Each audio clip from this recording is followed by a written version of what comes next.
Welcome to the Deep Dive. Today we are heading straight into a pretty dark chapter of American history. We're looking at the Wyoming Territory, late 1860s. A tough place, a tough time. Definitely. And this deep dive, it's built around, well, a bunch of primary sources accounts, old news clippings, all focused on one figure, Polly Bartlett. Ah, yes. The murderess of Slaughterhouse Gulch. Even the name tells you something. It really does. And our mission here is to sort of unpack the reality behind that folklore. You know, how does this apparently calm young woman running an inn become, well, the territory's first accused female serial killer? And you can't separate that from the role of vigilante justice in how her story ends. It's all tied together. Let's start with that name, Slaughterhouse Gulch, near South Pass City.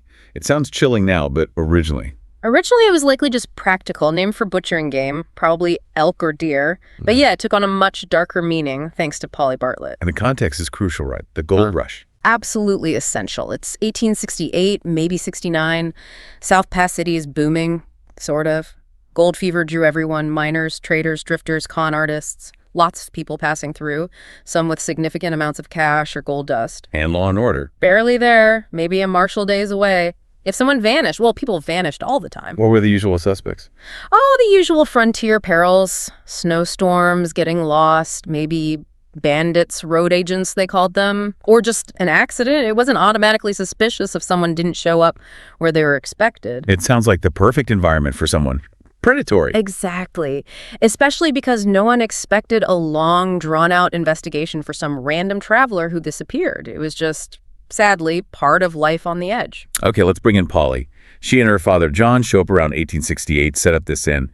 What did she look like? The sources are interesting here. They really are. They paint a picture that's completely at odds with the crimes. Mid-20s, fair hair, these calm blue eyes. Quiet, but, behind that quietness, maybe something else was going on. A calculating mind, perhaps. And the inn itself, what was it like? Just a basic lodge, nothing fancy but necessary. It was right on the road to the mines, so perfectly placed for weary travelers needing a meal, a drink, a bed for the night. And Polly built a reputation. She did initially. For warm meals, quiet hospitality, she seemed like a steady presence, offering a bit of comfort, a bit of home on the trail. That perceived safety must have been key. Absolutely. In the 1860s, a woman running an inn, even with her father nearby, represented something civilizing, trustworthy. No one walking in for supper would naturally suspect the young woman serving them. She played on expectations. Completely. She weaponized the era's gender roles, really. And it worked for a while. Yeah. By early 1869, though, things start happening. Travelers heading towards the Bartlett Inn just vanish. And initially, like we said, it gets dismissed. Bad luck, bad weather, bandits. The pattern wasn't obvious yet. But we have specific accounts. Tell us about Henry Lloyd. Lloyd. He's a key early example. A prospector, apparently did well. He wasn't shy about it either. Sources say he was boasting about his gold dust, had several leather pouches full. So a prime target. Definitely. He ate at the inn, retired to his room, and was never seen again. What about his belongings? Gold, gone, obviously. But the crucial thing, his horse was found later, not far away, still saddled, just grazing peacefully. Okay, that's weird. Bandits would take the horse, right? It's valuable. Exactly. A horse was vital. And if he died in a blizzard or accident, the horse likely wouldn't just be hanging around, saddled up. It didn't quite add up. And Polly's explanation. Always vague, polite. Oh, Mr. Lloyd, he left early, before dawn, or said he had business up north. Plausible enough, given how transient everyone was. Too easy to believe, unfortunately. But the disappearances continued. And then came the stagecoach driver. His story seems to be a turning point, shifting the gossip. Yes, this driver was lucky, and maybe just wary. He stopped for a meal, the usual stew and whiskey served by Polly herself. He thought it tasted off, like metallic or bitter. Now, frontier food wasn't fine dining, but this was different. Something felt wrong. They do. Smart move, he didn't make a scene, just pushed his plate away, pretended to feel suddenly sick, really bad stomach ache, made his excuses and said he had to push on before dark. He got out of there. Rode hard, apparently. And later, he heard that another traveler, someone who had stayed behind that night, who ate the meal he refused, Let me guess. fell deathly ill and then disappeared. Vanished without a trace. Wow. That's the connection. The near miss that points directly to poisoning. Precisely. Investigators later pieced it together, and the likely culprit was arsenic. Arsenic. Why arsenic? Well, think about it. It was common back then, used for killing rats, preserving animal skins for taxidermy, even in some questionable patent medicines. Easy to get hold of, relatively cheap, and wouldn't raise eyebrows if she bought it. And the symptoms? Could mimic severe food poisoning or cholera. Terrible stomach pain, vomiting.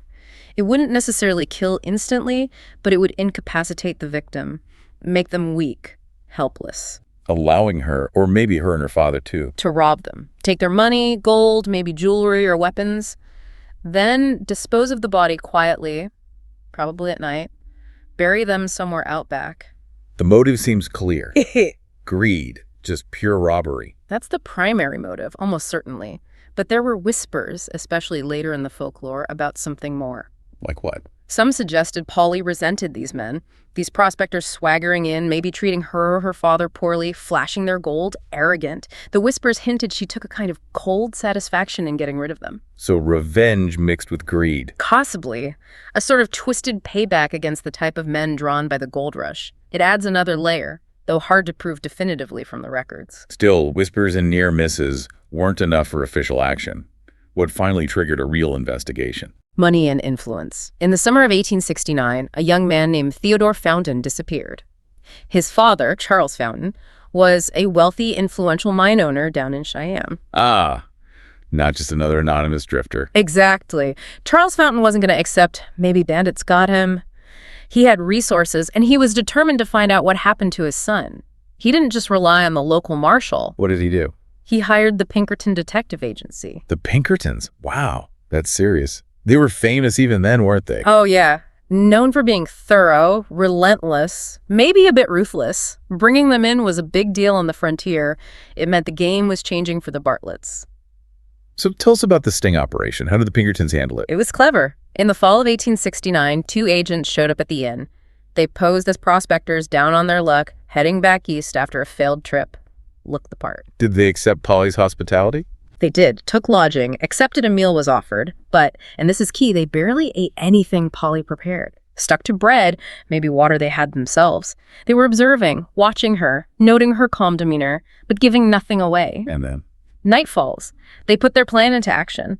One agent pretends to be violently ill, groaning in his room, creating a distraction. While the other one? While the other agent slips out. Uses the darkness, the noise from the stables maybe, to cover his movements. He starts searching the grounds behind the inn, meticulously. And he finds it. The proof. He finds it. Patches of disturbed earth.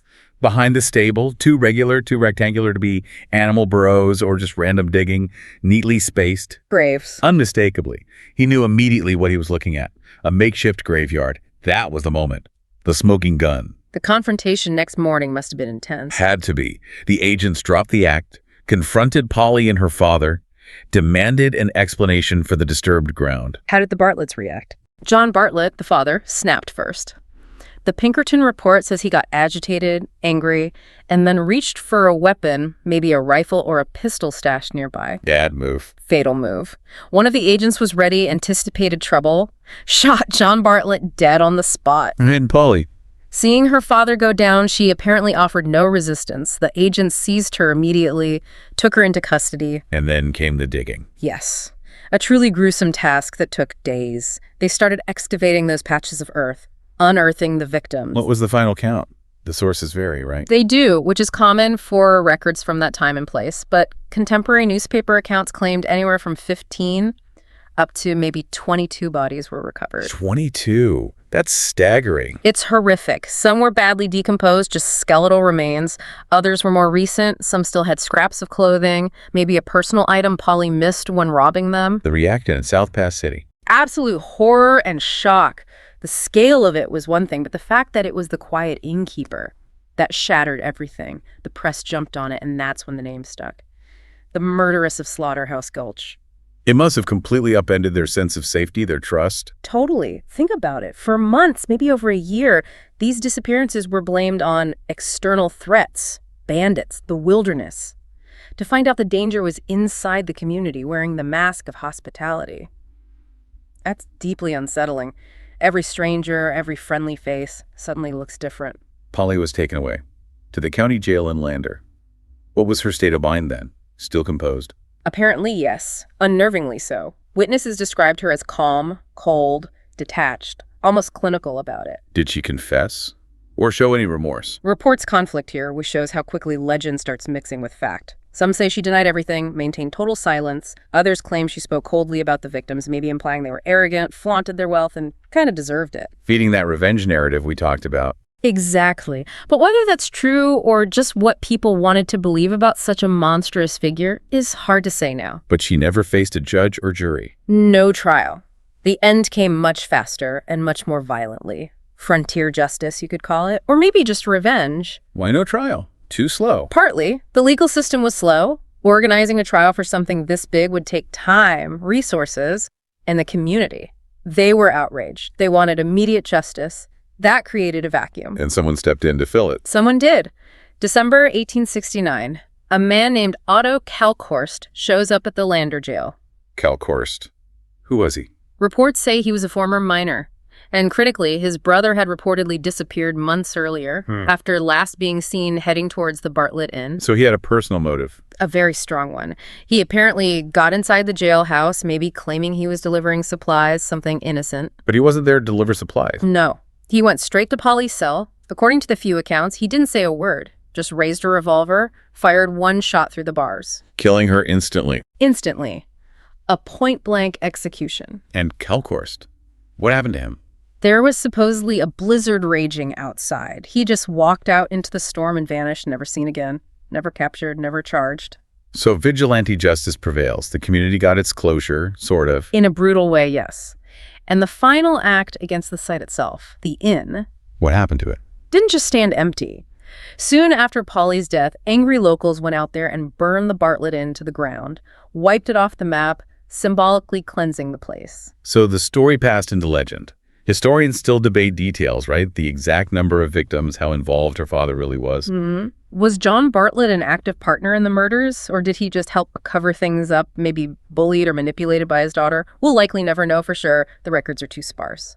But Polly herself, she remains this incredibly potent, chilling figure in Wyoming history. A symbol of the darkness that could hide beneath the surface of the frontier. Exactly. Her case shows how that specific environment, the isolation, the transient population with flashes of wealth, the lack of swift law enforcement, and those gender expectations create a unique opportunity for this kind of hidden serial predation. Okay, so let's distill the key facts for you, the listener.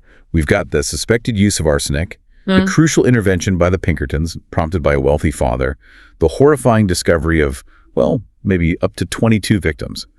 And that final dramatic act of revenge killing by Otto Kalkhorst. That's the core of it. And today, you go to Slaughterhouse Gulch. Not much is left. The ground's uneven where the inn stood. Maybe faint outlines of the foundation if you look hard.